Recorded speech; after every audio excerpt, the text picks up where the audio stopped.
हम मीनू झा उपस्थित छी एकटा सोहर लऽ के। आशा करै छी अहाँ सबके नीक लागत। धन्यवाद।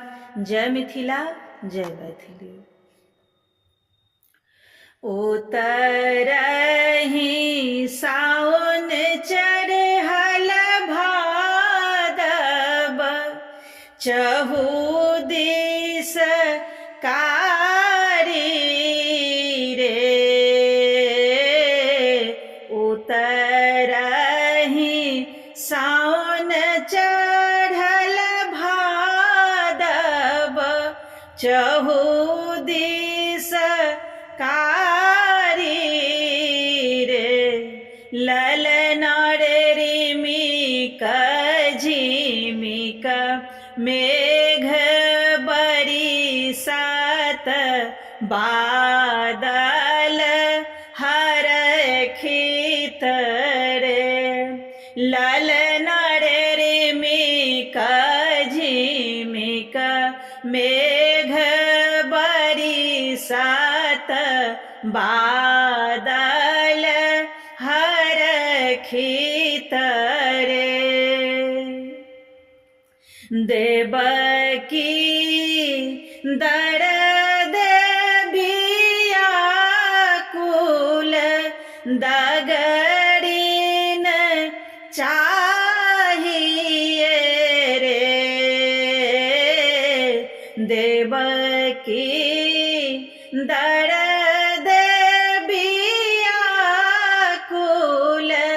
दगड़िन चाहिए रे।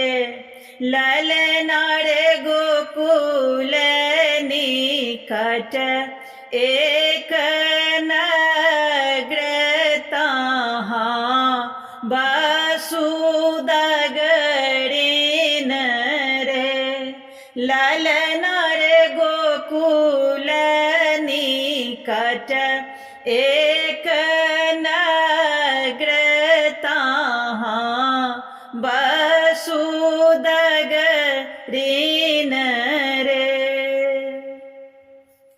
जब जन्म लेलया दुनंदन,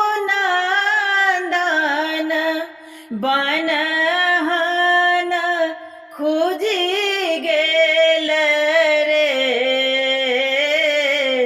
जब जन्म लेलया दुनंदन,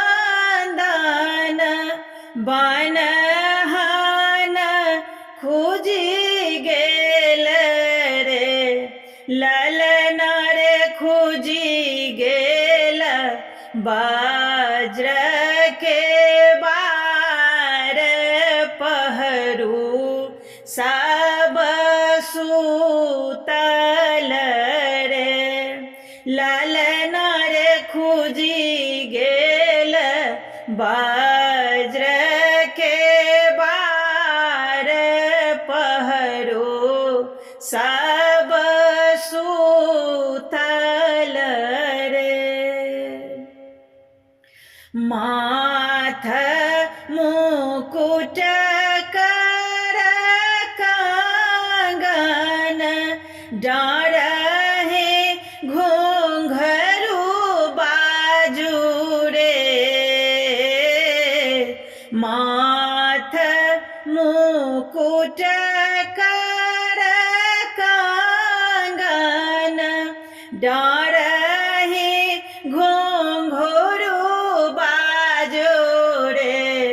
ललना रे सह देखी देवकी कानल, देह रे मुरझाए खसुरे।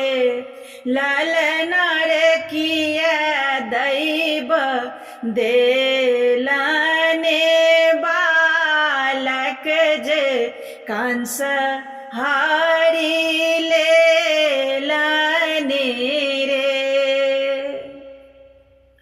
जूने कानो जूने खिजू देवकी, जूने पछताओ रे। ललना रे इहो बालक दुख मोचन ललित अभिलोचन रे। सखी सब सोहर गाओल गाबी सुनाओल रे। ललन रे देवकी गेली